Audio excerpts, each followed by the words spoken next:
अगर हम बात करें हिंदू धर्म की, तो हिंदू धर्म में गीता है, जो हमारी भगवत गीता है, वो क्या है, सबसे हमारी जो है सैक्रेड बुक है, यानी कि धार्मिक है, पवित्र बुक है। सेम टू सेम हमारी जो है, अगर हम बात करें क्रिश्चियन की, तो क्रिश्चियन में जो है बाइबल है। और अगर हम बात करें हमारी सिख में, सिखिज़म में, तो वहाँ पे गुरु ग्रंथ साहिब है। अगर हम बात करें ईसाई इस्लाम की बात करें, अगर हम मुस्लिम धर्म की बात करें, तो वहाँ पे कुरान है। तो सबकी अपनी अपनी बुकें होती हैं, अपने अपने सेक्रेड कुछ रिलीजन होते हैं, कुछ कस्टम होते हैं। तो सेक्रेड का मतलब होता है धार्मिक, और स्केर्ड का मतलब होता है डराना। तो ये यहाँ पे लिखा स्केर्ड, इसका मतलब होता है फियर, इसका मतलब होता है डराना। और ये सेक्रेड का मतलब होता है रिलीजन, धर्म से रिलेटेड। ठीक है, तो क्या आपको डर लगता है? तो ध्यान रखेंगे स्पेलिंग में थोड़ा सा ही डिफरेंस है। SCARED, अगर सी आता है, पहले सी आ गया तो मतलब फियर, डरने वाला। और अगर ए पहले आ गया, सेक्रेड, ए पहले आ गया, तो वो है धार्मिक, रिलीजियस बुक। ठीक है, रिलीजियस कोई भी धर्म से रिलेटेड कोई भी चीज़ है। उसके बाद आते हैं close imagine. Close your eyes and imagine the sea with waves rising high. आंखें बंद करो और सोचो कि जो आपकी वेव्स हैं वो क्या कर रही हैं, वो राइज कर रही हैं। अब यहाँ पे देखो, ये अलग अलग तरह की राइज, जैसे ये वेव्स हैं, ये पानी इस तरफ आएगा, यहाँ से स्ट्राइक करेगा, टकराएगा, फिर वापस चला जाएगा, आएगा, फिर वापस चला जाएगा। तो ये क्या है, वेव्स हैं। How high do you think the waves can go. अब आप सोचो कि कितना हाइट तक जा सकती हैं, 2 मीटर, 3 मीटर, है ना, इस तरह से। या फिट की बात करें, 10 फीट, 5 फीट, 7 फीट, इस तरह से। तो आपको अपने अकॉर्डिंग यहाँ पे आंसर लिख देना है। ठीक है, अब यहाँ पे हम बात करते हैं बोट की। Different types of boats are use by the fisherman and the normal people to cover up the to cross the river, to cross the water body like this. So it is a log boat. You can see log boat. log का मतलब जैसे कि एक लकड़ी से बनाई हुई boat है। बहुत सारे जो लकड़ होते हैं, पेड़ होता है, पेड़ के अंदर ही जगह बना लेते हैं, पेड़ को पूरा काट लेते हैं, उसके पूरा ट्रंक को काट के क्या करते हैं, उसके अंदर जगह बना लेते हैं। ऐसे जगह बना लेंगे बैठने की, या फिर उन बहुत सारे ट्रंकों को ऐसे जोड़ लेंगे एक साथ में, और फिर उसको क्या करेंगे, ये जो चप्पू होता है इससे चलाएंगे, हैंड्स बोलते हैं इसको, इससे चलाएंगे, ऐसे हाथ से सरकाते हुए। ये लोग बोट है आपकी। अब लोग बोट क्या होता है, लोग बोट में अब ये ज़्यादा तेज़ तो चलेगी नहीं, है ना, बिकॉज ये हमारी स्ट्रेंथ पे डिपेंड करता है। क्योंकि जितनी पावर से हम इसको ऐसे चलाएंगे, ऐसे यहाँ चलाएंगे इसको, ये उतनी स्पीड से चलेगी। बट इसकी स्पीड ज़्यादा नहीं होती है, क्योंकि हम थक जाएंगे, है ना। तो अगर हम थक जाएंगे तो स्पीड अपने आप कम हो जाएगी। उसके बाद अगर हम बात करें कि ये कितनी फास्ट होती है, वो यहाँ पे लिखा हुआ है, do not go very far, ये ज़्यादा दूर नहीं जाती हैं। If the wind is helpful they travel about 4 kilometre in 1 our.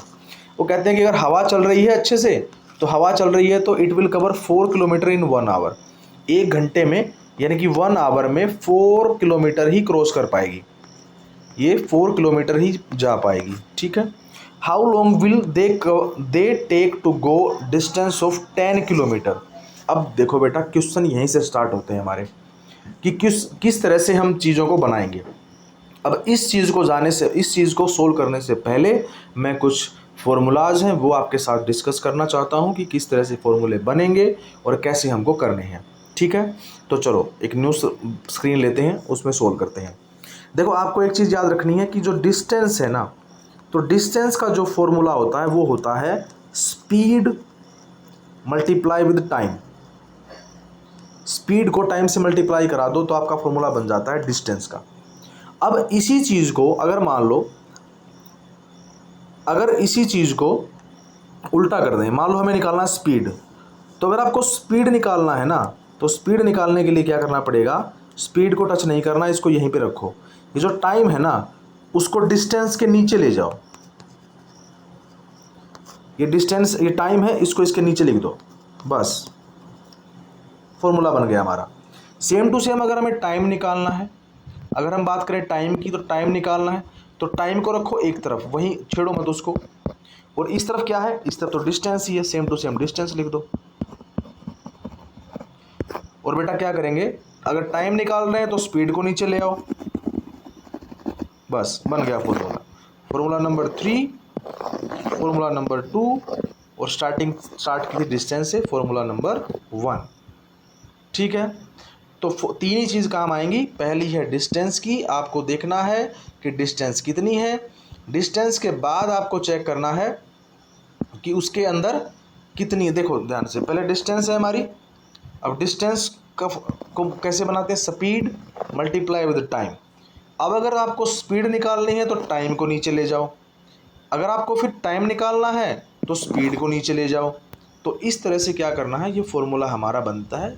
और ये क्लास में भी हमने करवा दिया था कि किस तरह से फॉर्मूले बनेंगे। ठीक है, एक बार दोबारा फिर बता देता हूँ, अगर आपको कोई डाउट है दोबारा करवा देता हूँ एक बार फिर से। ठीक है, देखो कैसे। स्टार्टिंग आपको करनी है डिस्टेंस से, स्टार्टिंग आप करेंगे डिस्टेंस से। डिस्टेंस लिखेंगे,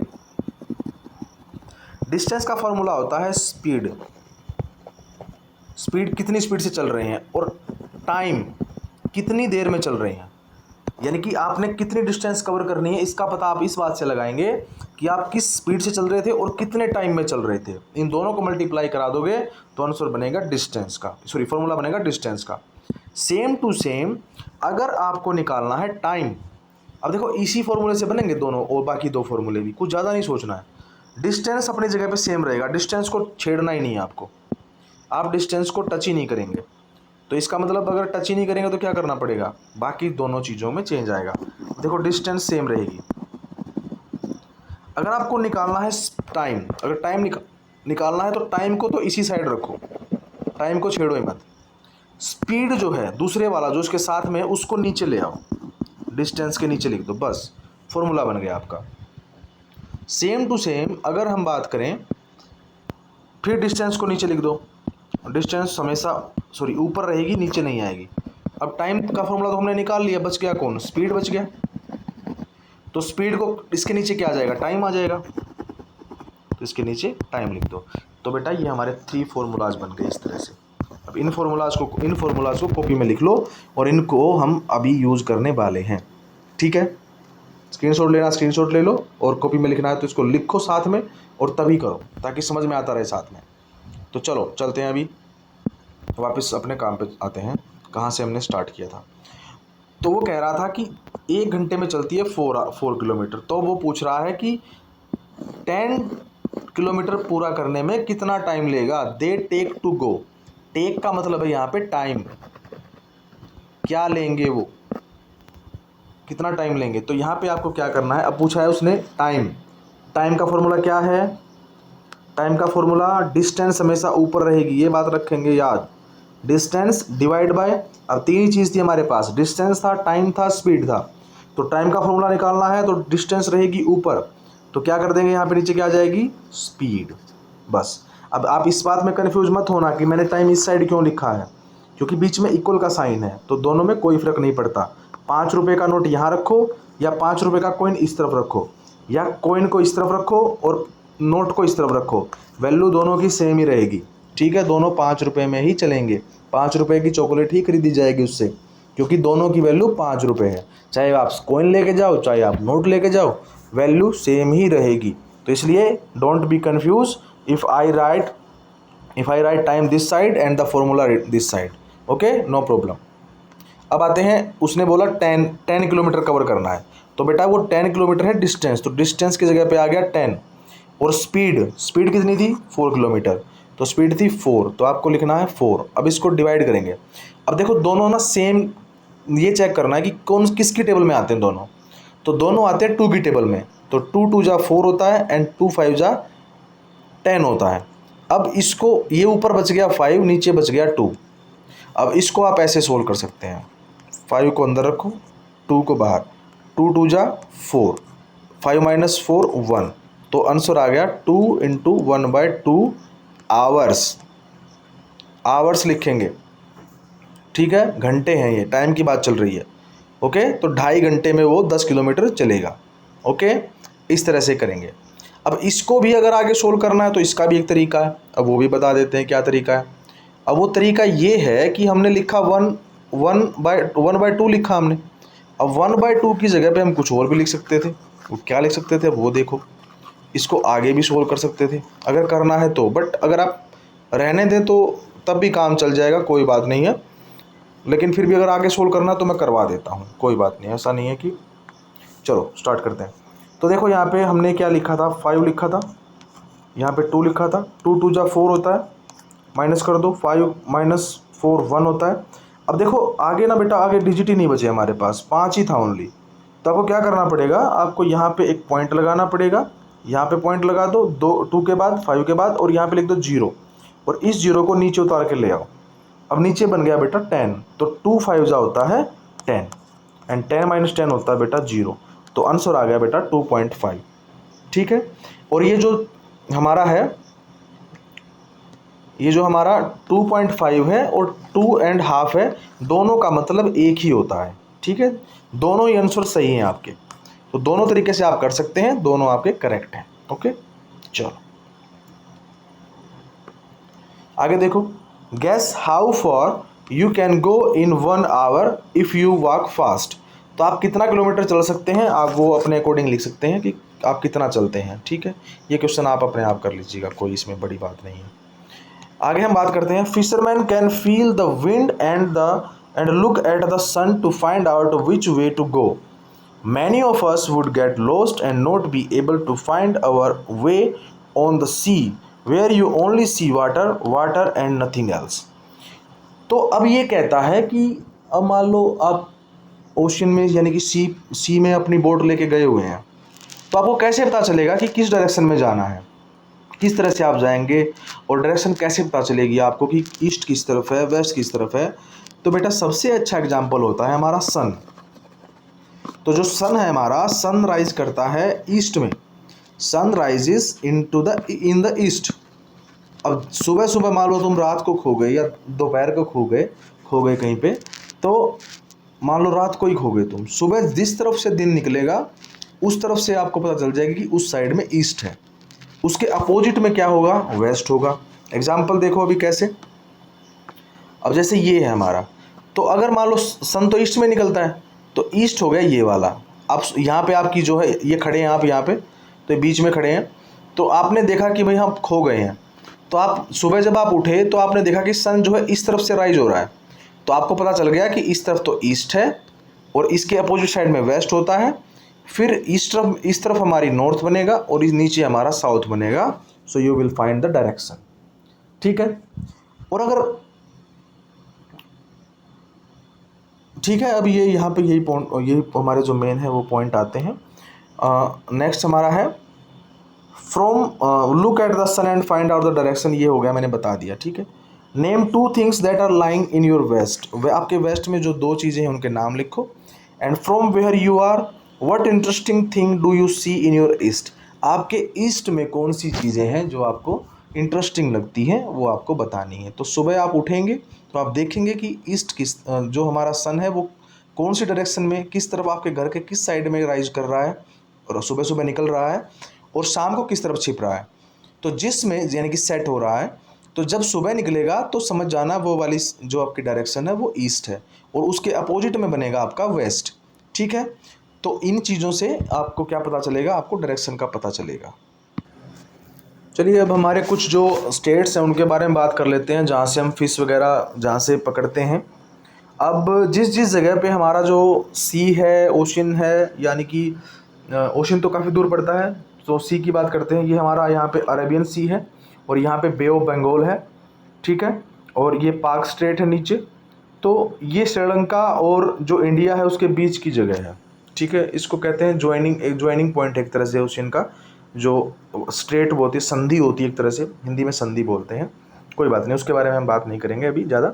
तो हम बात कर रहे हैं कि हमारी जो फ़िश हैं वो कहाँ से आती हैं, किस तरह से, कहाँ पे फिशिंग होती है।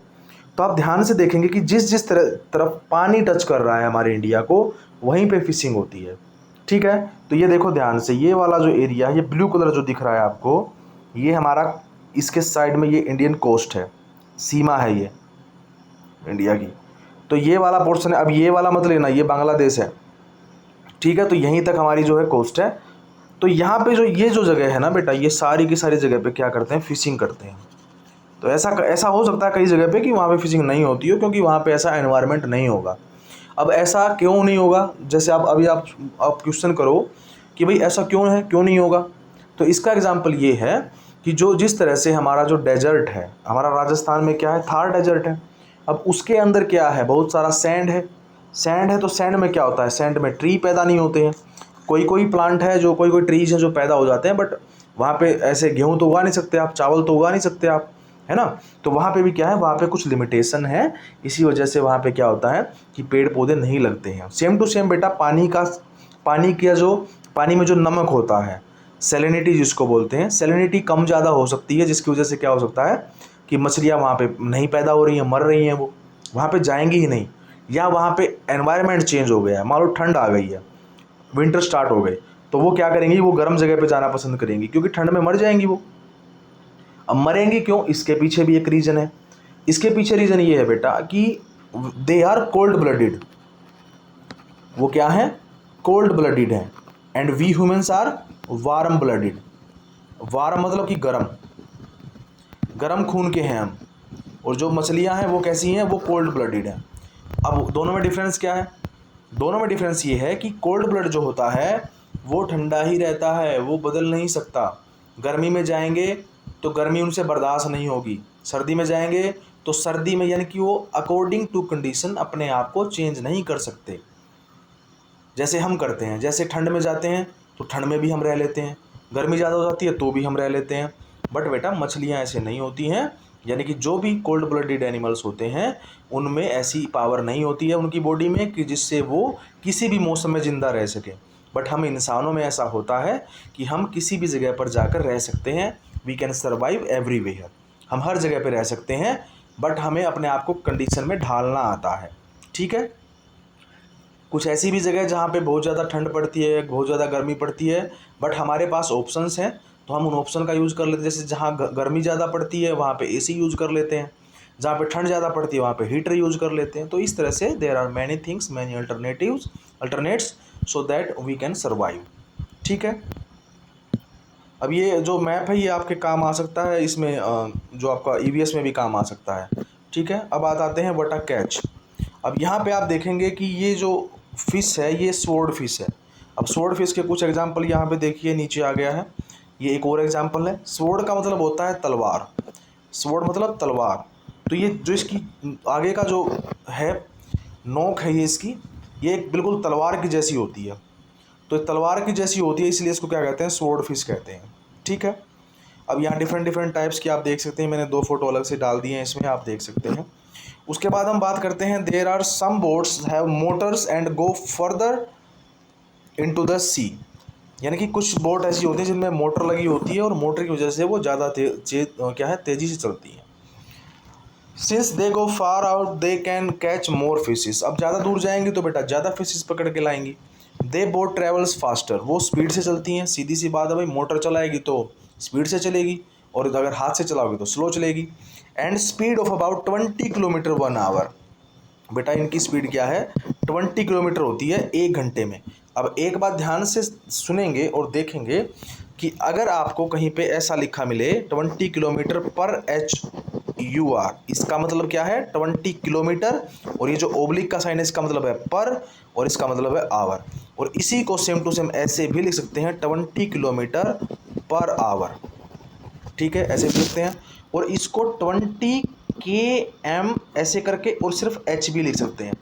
तीनों का मतलब सेम है, तो don't be confuse, all of these 3 have the same meaning. तीनों का मतलब सेम मीनिंग है, चाहे तो पूरा आवर लिख दे या पर आवर लिख दे या H लिख दे, तीनों का मतलब सेम है। तो अब उसने कहा कि 1 घंटे में 20 किलोमीटर है, तो वो पूछ रहा है how far would the motor boat go in 3.5 hour. तो 3.5 आवर में कितनी दूर जाएगी। तो बेटा आपको एक काम करना है, 3.5 आवर को पहले चेंज करेंगे अच्छे से एक फ्रैक्शन के अंदर। अब देखो कैसे करेंगे वो समझो। सबसे पहले क्या करना है, आपको स्पीड मिल गई, यहाँ पे स्पीड देखो, स्पीड लिखा हुआ है तो स्पीड मिल गई। अब उसने पूछा है कि how would the motor boat will go 3.5 hour, तो ये मिल गया आपको टाइम। तो टाइम, स्पीड मिल गई, टाइम मिल गया, तो निकालना क्या है, डिस्टेंस निकालनी है भाई कि कितनी दूर पे जाएगा वो। तो डिस्टेंस निकालने का फॉर्मूला क्या था, स्पीड इनटू टाइम। फॉर्मूला था स्पीड इनटू टाइम। तो स्पीड क्या है हमारी 20 और टाइम क्या है हमारा 3.5। तो देखो 3.5 को कैसे लिख सकते हैं, ऐसे लिख सकते हैं 3.5 लिख दीजिए, 3.5 बस मल्टीप्लाई करा दीजिए। मल्टीप्लाई कराएंगे तो 20 मल्टीप्लाई 3.5। अब यहाँ पे डेसिमल पॉइंट का मीनिंग बताऊंगा कि कैसे काम होता है, मैं डेसिमल पॉइंट कैसे काम करता है। देखो सबसे पहले 5 को मल्टीप्लाई कराओ, 5 0 0, 5 2 जा 10, फिर 3 0 यहाँ पे क्रॉस करेंगे, फिर 3 0 0 एंड 3 2 जा 6। अब इनको ऐड करेंगे 0 0 6 1 + 6 7 हो गया। अब यहाँ पे पॉइंट की वैल्यू बताता हूँ कि पॉइंट का क्या रोल है। तो बेटा ये जो पॉइंट है ना, इस पॉइंट के बाद जितने डिजिट आते हैं ना, इस नंबर में 700 जो आया है, पॉइंट के बाद उतने डिजिट आने चाहिए। जैसे यहाँ पे एक पॉइंट के बाद सिर्फ 5 है, यानी कि एक ही डिजिट है, तो आपको पीछे से काउंट करना है, राइट साइड से, राइट से लेफ्ट की तरफ जाना है। तो ये पहला डिजिट 0 है, इसके बाद ही पॉइंट लगा देना है बेटा। तो यहाँ पे पॉइंट लगाएंगे तो ये बन गया बेटा 70.0।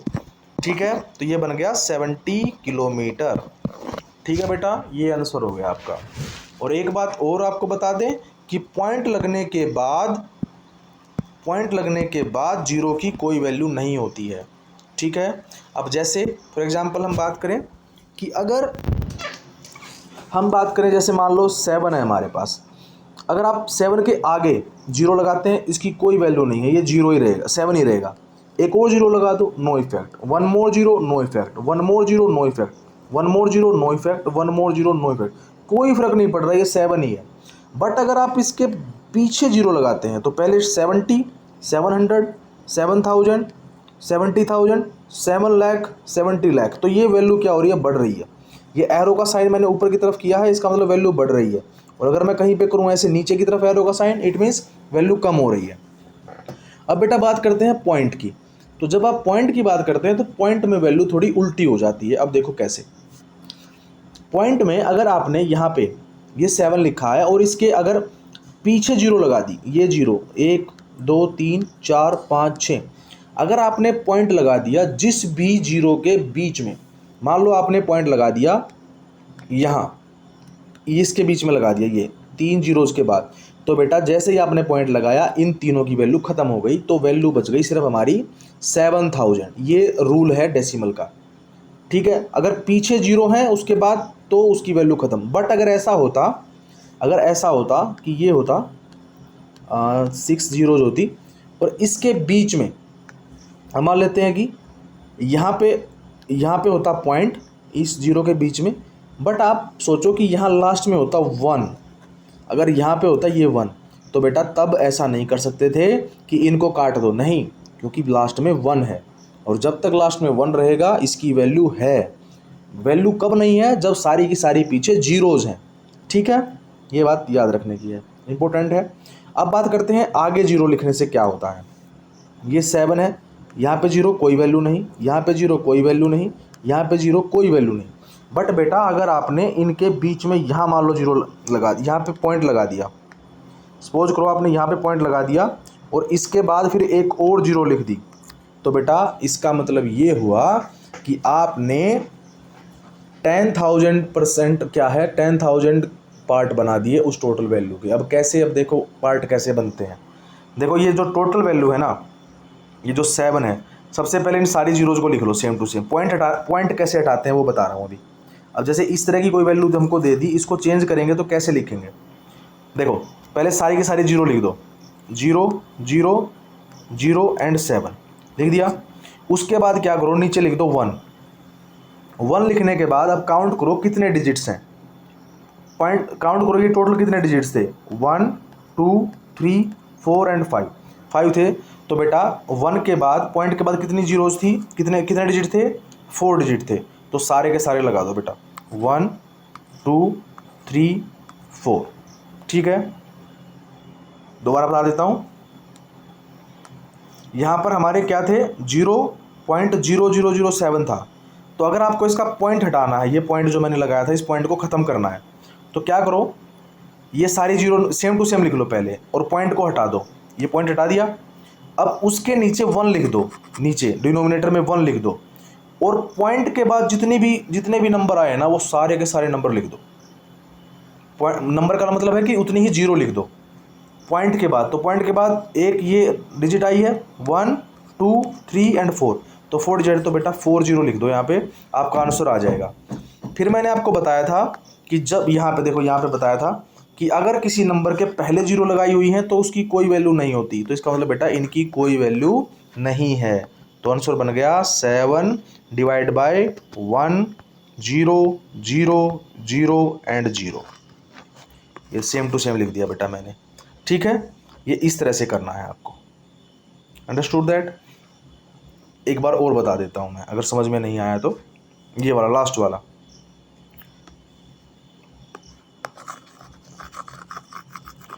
देखो बेटा, अगर इसमें ना पॉइंट का यही खेल है सारा, कि अगर आपने जरा सा इसको मिस किया तो ये पूरा ही फिर समझ में नहीं आएगा। अब एक बार दोबारा देख लो,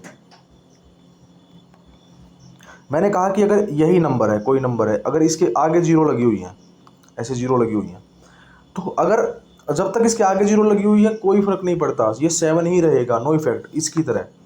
बट अगर इसके बीच में कहीं पे पॉइंट लग गया, पॉइंट लगते ही क्या हो जाएगा, पॉइंट लगते ही बेटा वैल्यू चेंज हो जाएगी। जैसे मैंने यहाँ पे पॉइंट लगाया, रेड कलर का दिख रहा होगा आपको, ये पॉइंट लगा दिया मैंने यहाँ पे रेड कलर का, तो इसको अब इसकी वैल्यू बेटा ये हो गई 7 को बनाना पड़ेगा आपको 10,000, यानी कि ये 7वां हिस्सा बनेगा 10,000 का, यानी कि एक चीज़ को 10,000 लोगों को देना है आपको, और उसमें से 7 पार्ट आपके पास रखने हैं। ये वो चीज़ है कि एक पिज्ज़ा है, उसको 10,000 लोगों में बांटना है आपको, और आप हैं 7, आप 7 फ्रेंड हैं, आप 7 फ्रेंडों के पास 7 रहेगा, 7 छोटे छोटे पीस रहेंगे, और बाकी के जो टोटल पीस बनेंगे वो बनेंगे बेटा 10,000, ठीक है।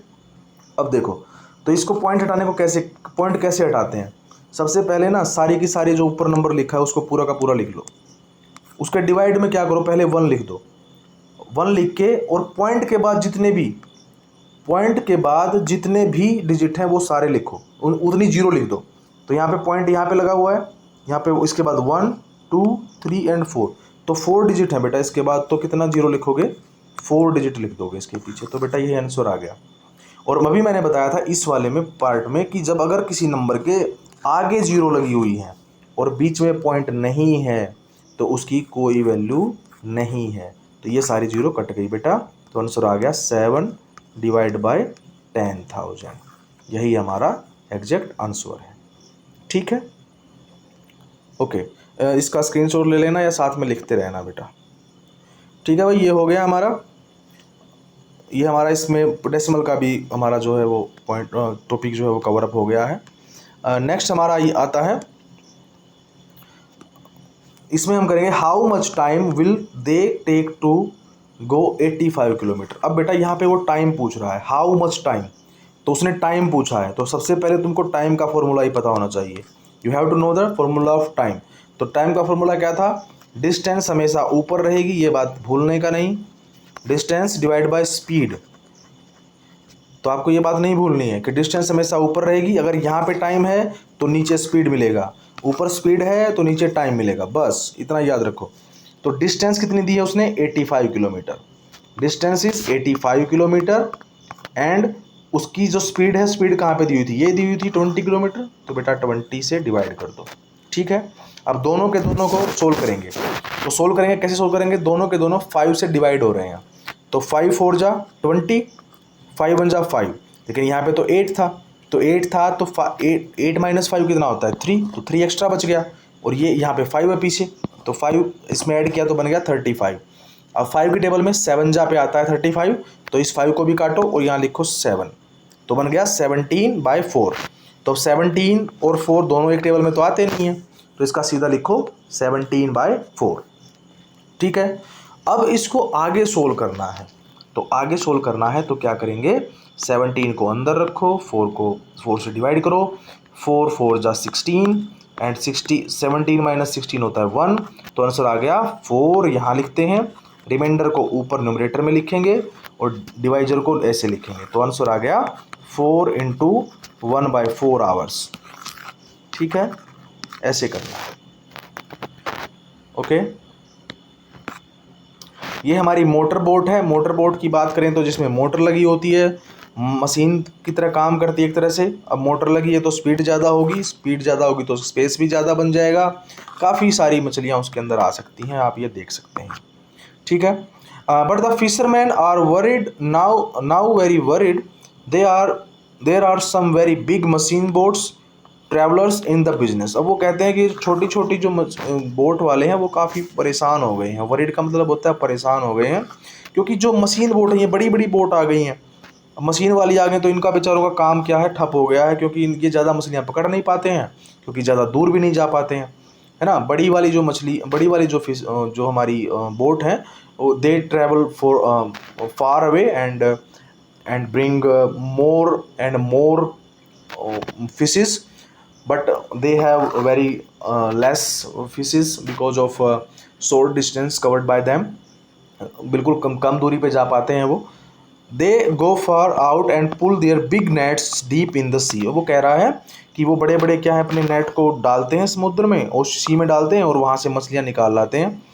This way they collect a whole lot of fish, मतलब कि वो बहुत सारी मछलियाँ क्या है अपने साथ ही ले आते हैं। Living very few near the sea shore. Sea shore, सी का मतलब समुद्र, सी मतलब शोर मतलब किनारा, कि यानी कि अगर वो ऐसे करेंगे, अगर बड़े बड़े नेट से क्या करेंगे, बड़ी बड़ी मछलियाँ अगर निकाल के ले आएंगे तो बाकी को तो मिलेगा नहीं। बाकी को तो जो छोटे छोटे फिशरमैन है बेचारे उनको तो मिलेगा ही नहीं। ये जो छोटे छोटे हैं इनके पास तो मछली आएंगी ही नहीं, ये तो फिर भूखे मरेंगे ना इस तरह से। तो ये that's why they are worried, इसलिए उनको चिंता हो रही है। This big machine boats have also catch a small baby fish. अब दिक्कत यहाँ पे ये है कि वो छोटी मछलियों को भी पकड़ के ले आते हैं ये वाले। अब छोटी मछलियों को अब वो पकड़ के लाएंगे तो छोटी मछली को जैसे खाते हैं लोग वहाँ पे, तो अब क्या बनेगा छोटी मछली से, तो वो बड़ी भी नहीं होने देते हैं। इससे क्या हो जाता है, इससे और कमी हो जाती है। Which have yet to grow up, जो कि अभी बड़े होने वाली थी उसको भी पकड़ लिया। Fisherman in the smaller boat always let the baby fish pass through their net to go back into the sea.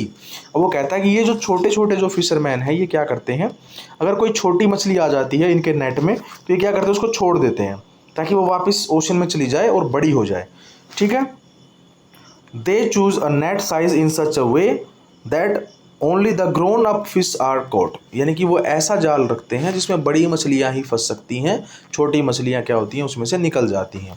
तो ये बात किसकी कर रहे हैं, ये बात इन छोटे वाले फिशर्समैन की कर रहे हैं, बड़े वालों की बात नहीं कर रहे हैं। ठीक है,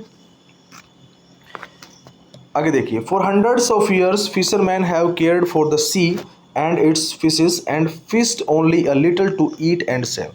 वो कहता है कि हंड्रेड्स ऑफ ईयर्स पहले, यानी कि सैकड़ों सालों से, अगर हम कहें हिंदी में कहें तो 100 सालों से क्या हो रहा है कि फिशरमैन जो है ना कि वो ओशियन का, सी का क्या करते हैं, केयर करते हैं। वो क्या करते हैं, बहुत बहुत कम अमाउंट में क्या करते हैं, खाते हैं फिश को और बेचते हैं। They say that if trawler catch thousands of kilogram of fish every day there will be no fish left in the sea. तो वो कहते हैं कि अगर सारे के सारे बड़े बड़े जो ये ट्रैवलर हैं, बड़ी बड़ी मशीन वाली जो बोट रखते हैं, अगर वो सारी मछलियों को पकड़ लेंगे तो एक टाइम ऐसा आ जाएगा कि हमारे ओशन के अंदर मछली ही नहीं बचेगी। ठीक है, अब यहाँ पे है write a news report about the dangers faced by the fishes in our rivers and sea. तो हमारी जो फिश है उनको क्या क्या डेंजर हो रहा है, क्या क्या क्या उनको प्रॉब्लम फेस करनी पड़ रही है हमारे ओशन में। And you can see in the picture that there are lots of issues shown in the pictures, so that the